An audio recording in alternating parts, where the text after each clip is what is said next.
Let's go. Okay, is everybody ready? Before I hit play, is everybody ready?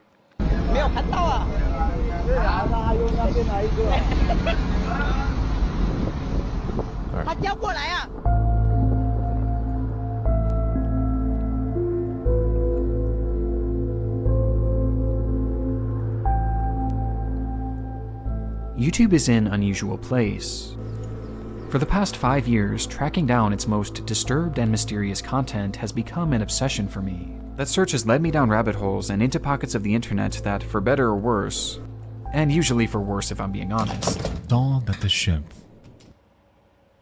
I just dropped my food. And that sucks. All right. Well, hold on. Give me a second. Hold on. Man. Okay. YouTube is an unusual place.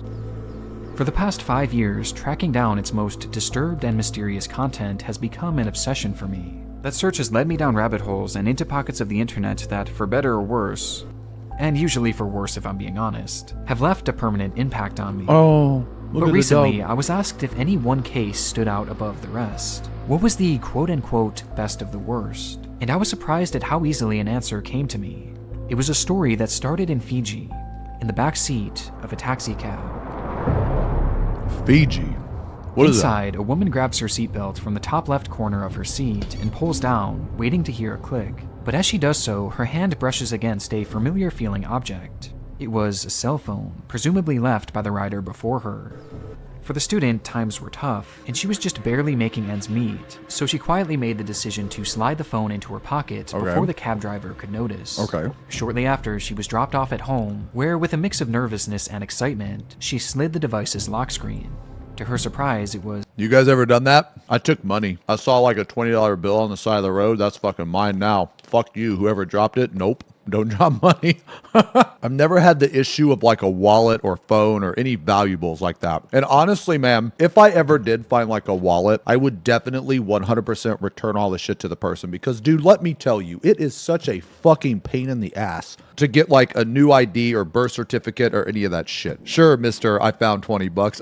Dude, okay, money's different, all right? I'm gonna ask you guys a question. Let's say that on the side of the road, you find a big bag of money. Are you keeping it? Me? I'm keeping it. That's mine now.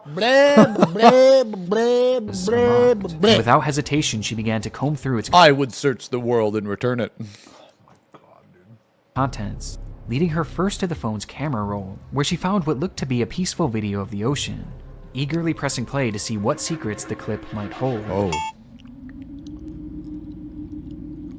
Over the course of the next 10 minutes and 26 seconds, she would witness perhaps the most gruesome video she had ever laid eyes on. What the fuck? The images burning into her mind frame by frame, never to be forgotten.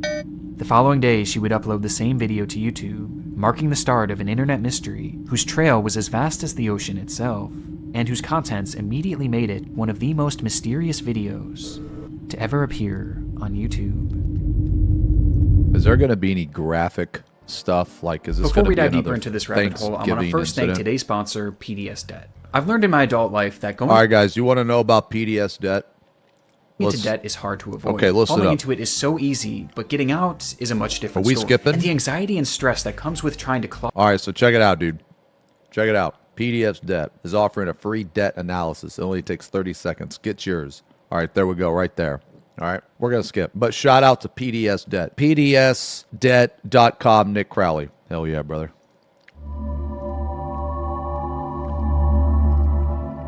The video went live on August 17th, 2014 on an unknown channel called Common King Savu.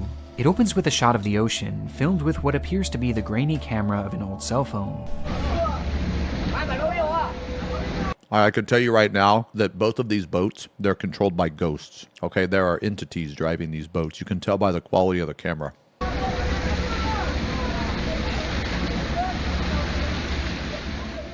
We see ships floating and hear the voices of men yelling in various languages, later to be decoded as Mandarin, Vietnamese, and potentially even Taiwanese.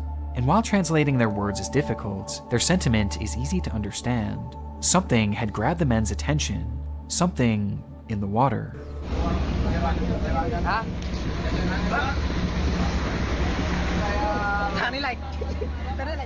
The camera pans around as if it's looking for that something, while showing the vast, deep blue waters surrounding their ship. Man, the We're in ocean the is middle so of scary. nowhere, clearly miles and miles away from any sign of humanity.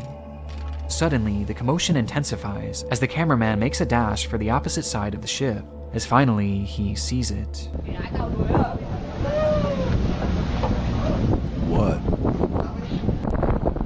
What does he see? How are you? Oh! It was a man, Okay. warily treading water. The cameraman yells to him in English, "How are you?" To which the swimmer raises his hands, signifying his desperate need for help. It started to become clear that this video was going to be of some sort of rescue attempt. Somehow that man had ended up in the water and clearly needed to be saved, and this far out at sea, it seemed to be a miracle that these ships had reached him in time. But within this clip, nothing is what it seems, as rather than a life preserver being tossed to the man or maybe even a rope getting thrown his way, a gunshot rings out. A shot aimed directly at the man in the water. Holy shit. The shot misses just inches above his head, only to be followed by another shot and another, until finally the fourth try connects, the bullet piercing the man's head and turning the sea around him an unnatural shade of red. He was dead in an instant. Holy fuck. Though the recording kept going, and so did the gunshots. Ở đây tu. One. Rồi để thằng này nó nằm.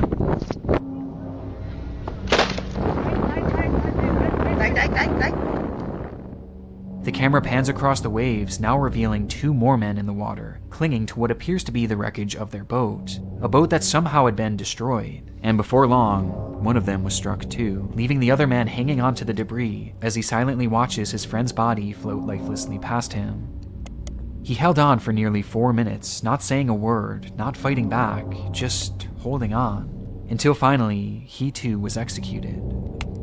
Understandably, the ordeal proved too much for the cameraman to handle. Dude, that's like insane that you're there. I can't even imagine how like scary and shit those 4 minutes were, because you just saw 2 other people die. So now you're in the middle of the ocean. Like literally your chance of survival is 0, but you're not dead yet. So then you have to think about it, right? Like, holy fuck. I mean, I would probably just be numb in that situation. Even if they go away, you're still probably dead because you're in the middle of the ocean. So like, what do? Just like get it over quick? I don't know, man. That's just crazy to think about. As at this point he just couldn't control an outburst, but not in any sort of emotional way that one might expect, as instead,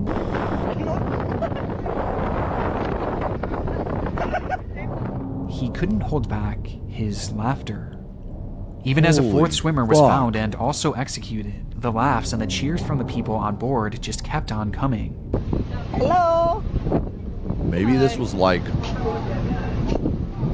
I don't know, like There was no sign of gang remorse for the related or like killings, some type of only shit like that, celebration. right? And at the end of the video, the crew even posed for photos. Này gần đây quái không? What the fuck?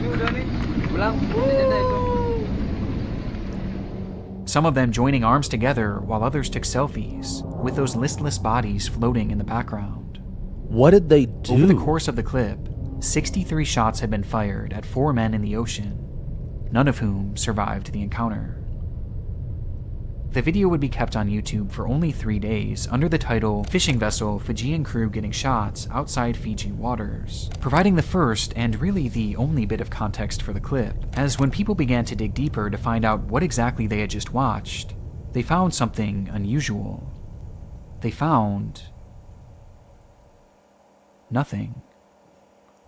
There was no other information about the event. There was no news articles. There were no police reports. There was quite literally nothing.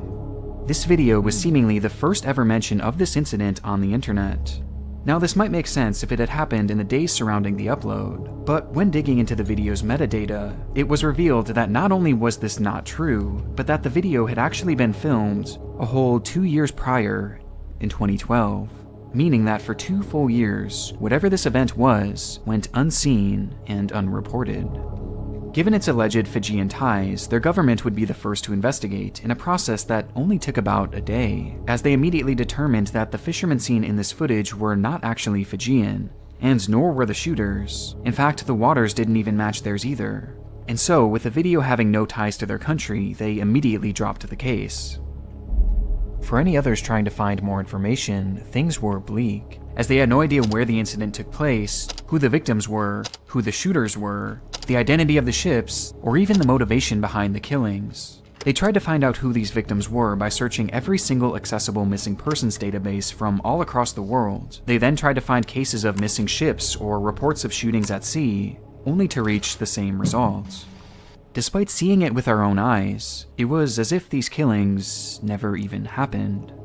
I mean, with intrigue building around the clip. I mean, like, okay, so this is what I was going to say. I do believe in killing in self-defense. If someone is trying to kill you and you kill them, good for you. But like this, we don't know what they did. But I guess what I was trying to get at, I feel like this is just too far. They're in the water, so even if they were pirates, like, they can't harm you. You know what it is, man? We just don't know. We just don't know. A few larger news agencies would pick up the story. I'm like trying to give an opinion on something I have no idea about. Like, as far as this story goes, you know what I mean? Like, I haven't heard enough. Building around the clip, a few larger news agencies would pick up the story, most of them admitting that they too couldn't find any noteworthy information on anything involving the case. And with the facts nearly impossible to come by, they instead focused on the more human questions surrounding the ordeal.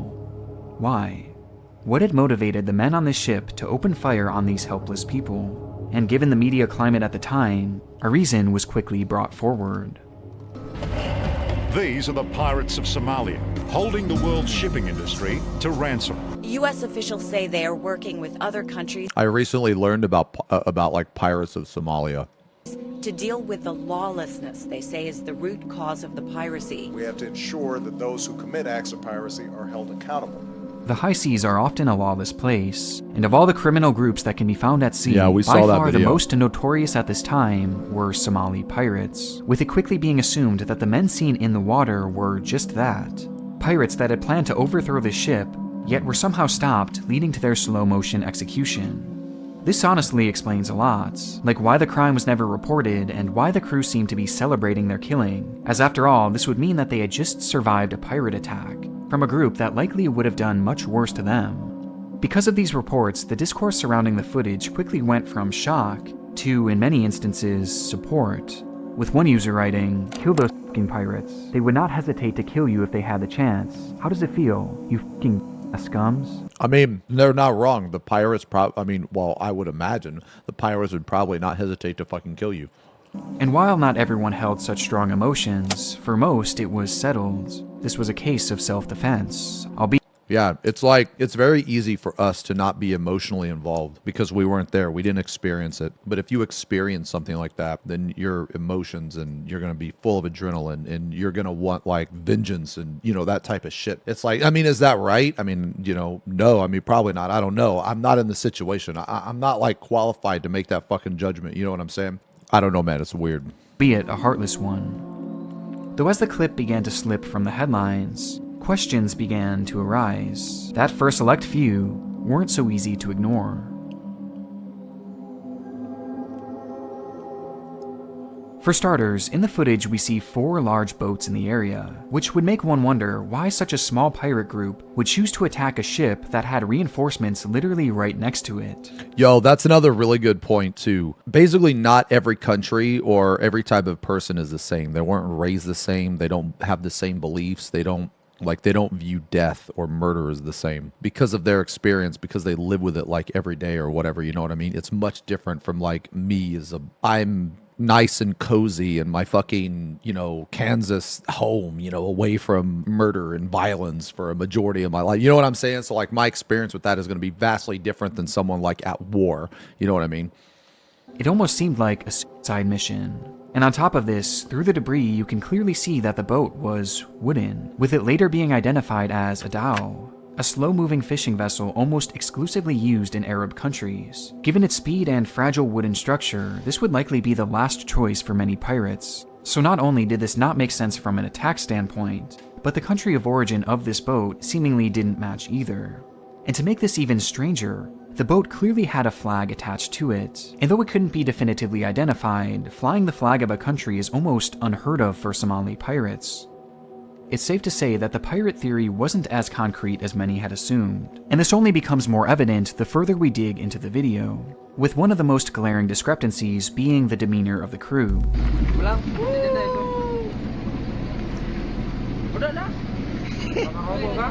It's obvious that they weren't fearing for their lives at all during this attack. In fact, their words show just how much they were enjoying it, with some people even shouting for the camera to get a better angle and encouraging the gunmen to keep shooting. I don't know, man. So far, this seems like they just killed, like, helpless, defenseless people. And perhaps even more importantly, at no point do we see any weapons or any form of retaliation from the men floating in the water. It didn't look or sound like a fight. It appears more as a straight-up attack. And most chillingly of all, one of the swimmers can faintly be heard yelling, "No Somali, no pirate." Wow. That's crazy. Despite these glaring gaps, years would pass following the video's upload, with little in the way of new reported information. However, there were a select few who made it their mission to uncover the truth behind the footage, one sliver at a time. Most notably, a private investigator named Karsten von Hoslin picked up the case and documented his journey on a show called Lawless Oceans. He started his investigation by pinpointing the ships seen in the footage, identifying them as the Chun-Yi 217, the Chun-Yi 628, the Lao Yuan U-99, and finally, the Pingshin 101, the boat that pulled the trigger. These ships were all tuna longliners operating out of Taiwan, where fishing is one of their economy's biggest industries. But what makes Taiwanese fishing so unique is that their ships operate almost exclusively in international waters, where unlawful activity runs rampant. This includes illegal fishing, long work hours for employees, abuse, and in some cases, even murder. As on the high seas, far away from the watchful eyes of the law, you can get away with almost anything. Which explains why this crime had gone undetected for so long. And with the Pingshin 101 being the unquestioned killer, that's where the investigation would quickly be focused. The history of this boat reveals a few interesting notes. For starters, it was issued an international yellow card for aggressive behavior years before, though nothing is. I feel like people sometimes forget that the law is just an idea. If someone does something wrong, that doesn't necessarily mean that they're going to get like in trouble for it. There's a reason why there's so many stories of people getting away with crimes and murder and not getting caught, not getting held accountable. Do you know how hard it must be to hold people accountable in the fucking ocean, man? These people probably don't even know the laws that they're breaking, or if they do, they don't give a shit because they're never held accountable.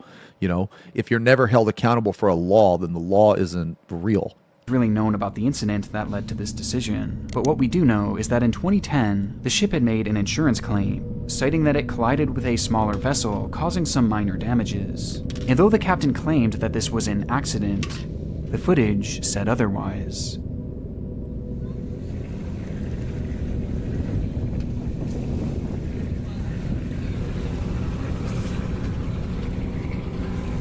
Dude, they're just gonna hit it?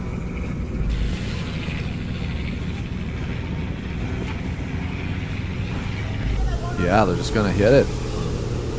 What the fuck?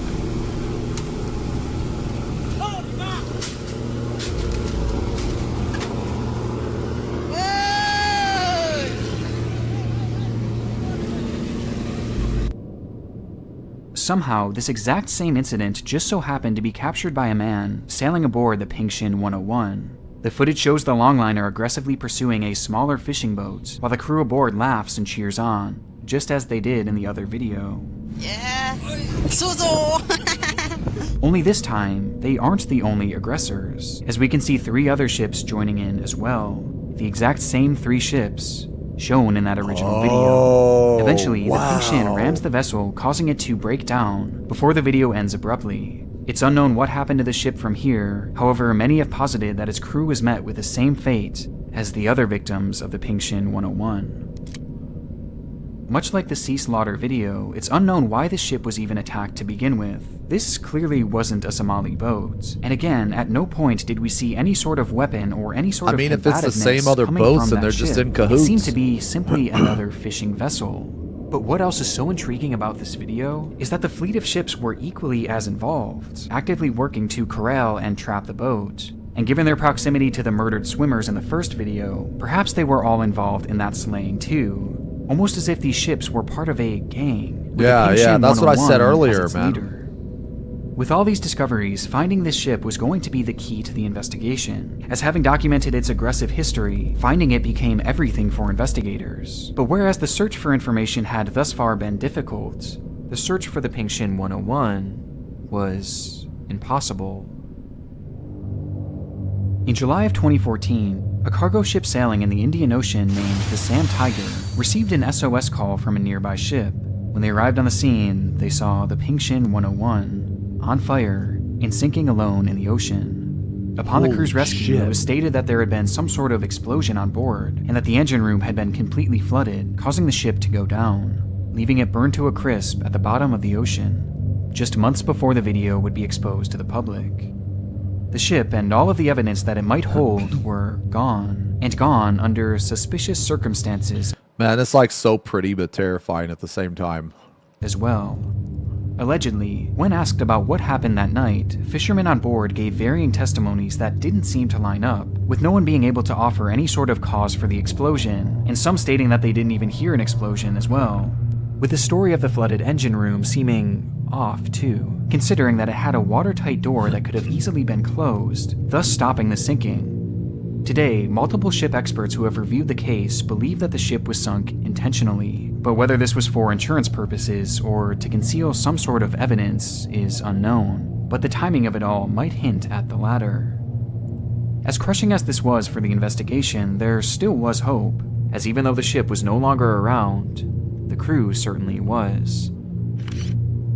Their identities were found after a few had posted images of themselves onto Facebook aboard the Pingshin 101. Dude, what? And after reaching out to many of these crew members, Dude, what is up with people obsessed with social media, man?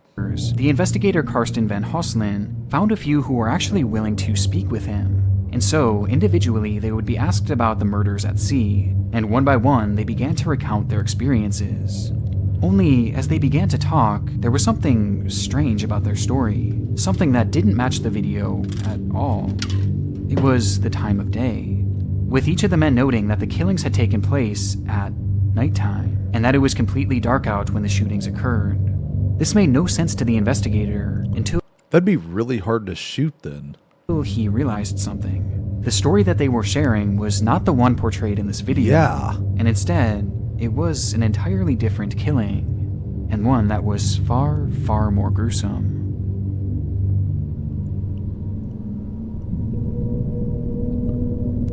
It happened that very same year, in 2012, not even a week before the events seen in the video. With this incident, no cameras were rolling. Instead, the story only lives through the accounts of the deckhands who watched it all transpire. It was the dead of night, as the Pingshin 101 floated across the waters of the Indian Ocean, accompanied by 3 other ships in its group.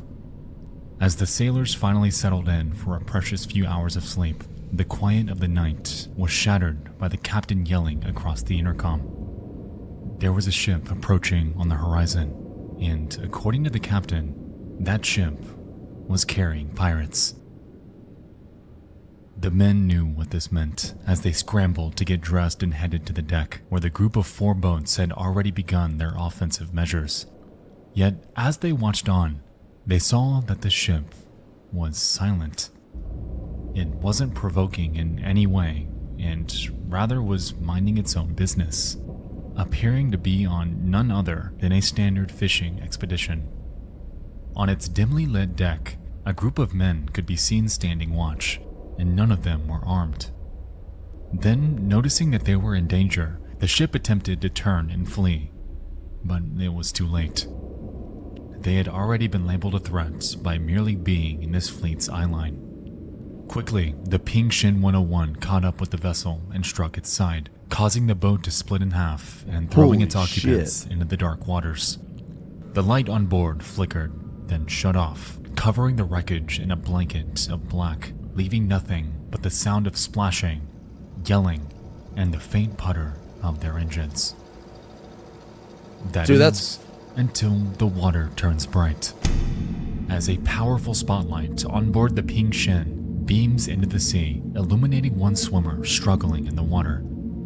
The captain calls over his armed security guard and gives the order to open fire. The guard looks back nervously, explaining that he would need to contact his officers at home and get approval to shoot this man, given that the swimmer was not fighting back and had not acted aggressively in the first place.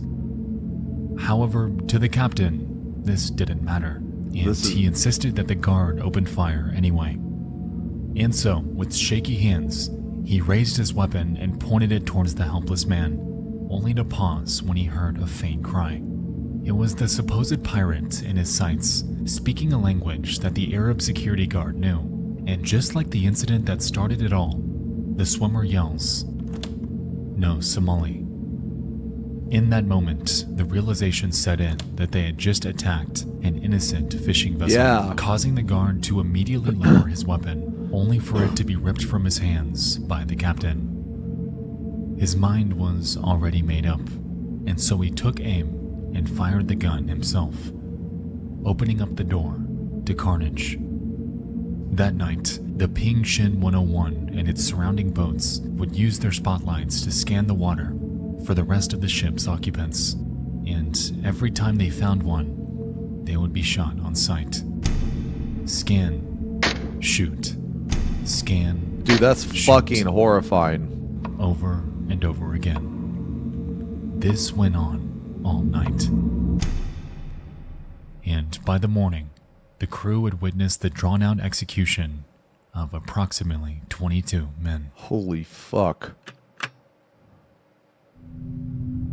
The stories from these crew members added a whole new layer to this case. These ships were targeting innocent fishing boats and slaughtering people at sea for essentially no reason at all, and somehow all of this information had never This is why once I don't reached the think that public, everyone and only deserves came the to life light they as a have. result of a single YouTube Not everyone video. deserves to live, And the man. discoveries didn't stop there. As investigators were combing through the net for details on the Ping Shin, they found another video. A video depicting the very same slaughter as that original incident. Only this recording was taken from one of the nearby ships.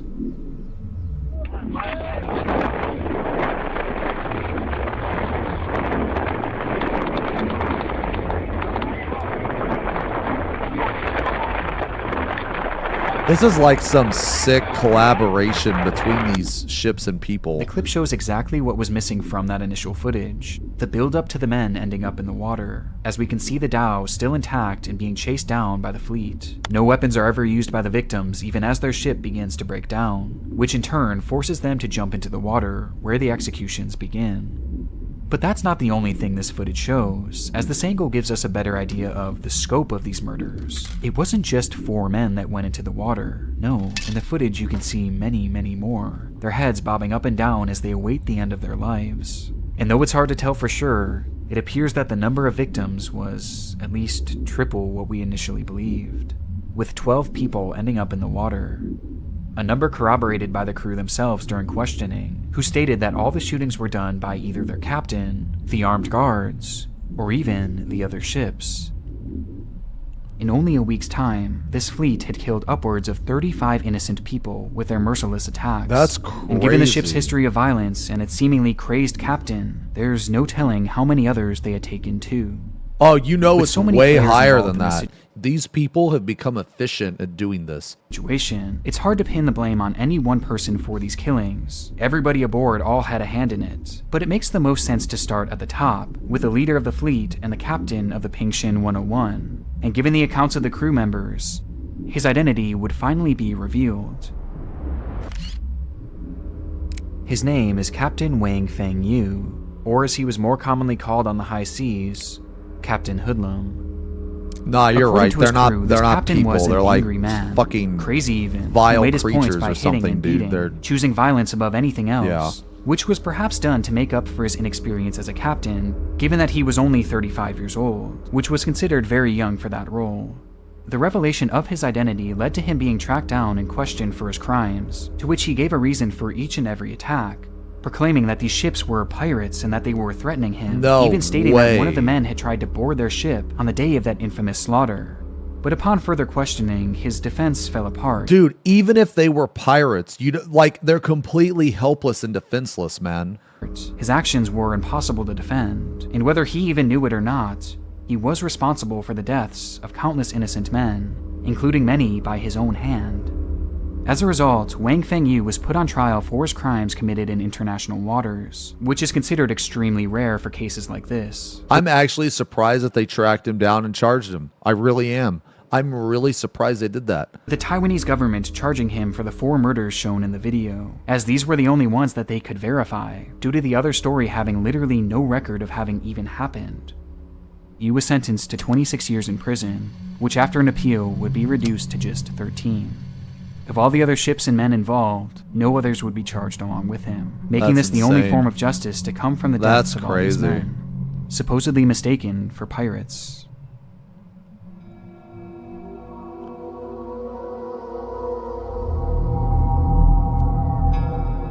But as the case now winds down to a close, This guy should have been dropped in the middle of the ocean and just stranded there. Due to him, what he did to other people. That's and what we should near have the happened. end of this rabbit That's what hole, should have happened. We're still left to wonder about those victims. If not pirates, then who were they? Well, this was actually something explored on the Lawless Ocean show, with the investigation taking them all the way to But a I don't have any sympathy for these individuals, man. Like, I don't even look at them as human. little-known port in Iran called Konarak.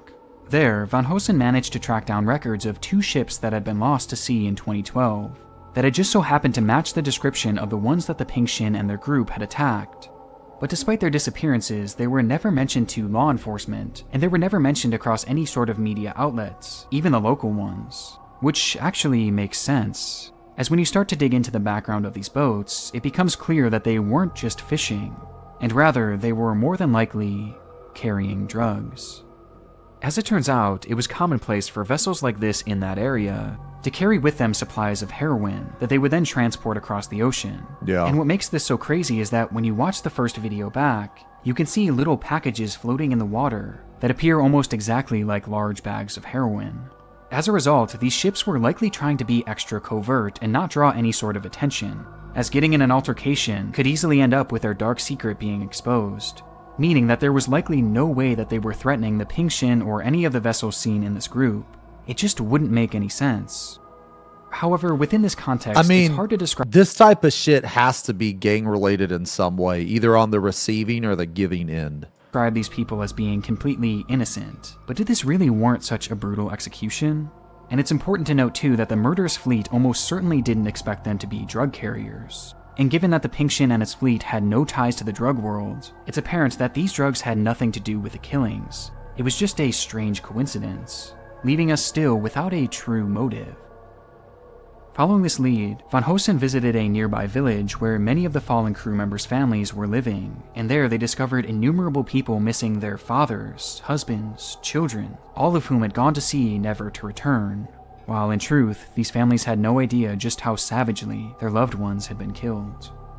Though this discovery makes the case a bit more morally murky, it at least provides an answer to one of the most glaring questions of who these victims were. As though they were never named specifically, it's clear now at least where they came from.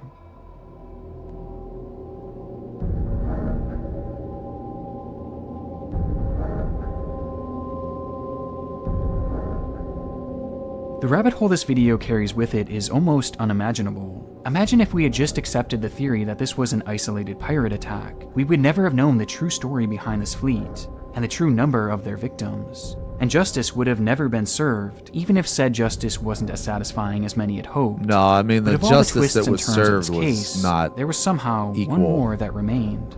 As oddly enough, the entire story of this video making its way onto YouTube didn't exactly happen as it was first described.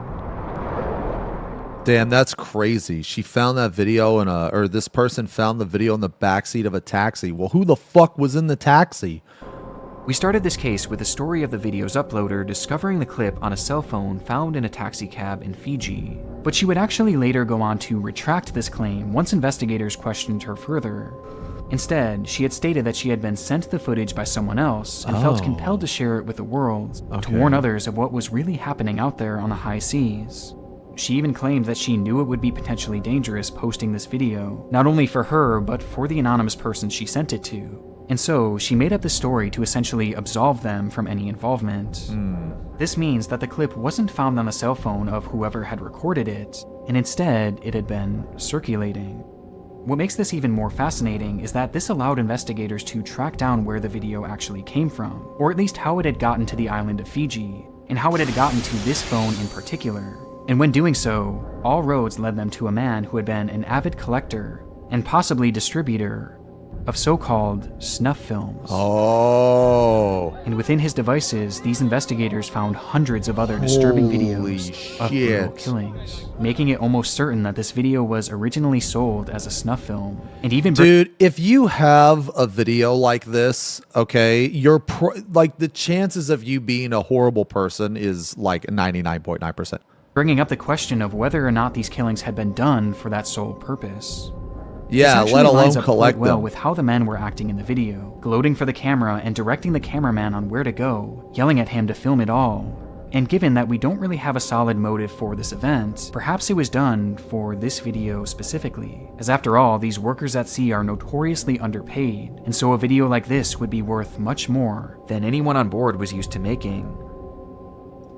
So, like, you have this rabbit hole, and then this rabbit hole leads to the guy that had the video in the first place, which then had a collection of videos. Can you imagine that each one of the videos in his collection probably is another rabbit hole as well? This is, however, impossible to prove, and though it may have played a role in what was happening that day, it seems more conclusive to say that this was a case of a crazed captain who likely just had a crippling fear of pirates, with his paranoia leading to him being overprotective of his ship and the fleet around him. With this behavior leading to the incidents that, had it not been for a single YouTube video, would have basically so many never fucking happened, shit people existing instead only as fisherman's tale. You know, like, and I have to. You know, in what is it, China? I think they fucking sell dead bodies so they can marry each other. I'm pretty sure it's China. We watched a documentary on it actually, and the fresher they are dead, the more they go for. To wonder if this could be the case for even more incidents out there at sea, not only for the Pink Xeno no, that's a 101 real and its thing. fleet, but across the entire high seas. How many more killings have gone unnoticed? Killings that we'll likely never know about when we watched until the next gruesome video finds its way to our screens. Yeah, ghost marriages. Yeah. I want to give a massive thank you to a few people. Firstly, Nexpo for jumping on this video. You guys definitely already know this, but he has an amazing channel, and if you don't, definitely go check it out. And him and I actually have a ghost hunting channel that we do on the side where we go on all sorts of a good video.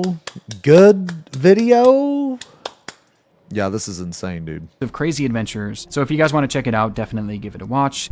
And also, I want to send a shout out to those who did incredible work researching this case, especially Karsten von Hoslen, whose show I highly recommend and will link below, as well as the Outlaw Ocean Project, TM Tracking, and Sarah Torrey, who did an amazing write-up with lots and lots more information.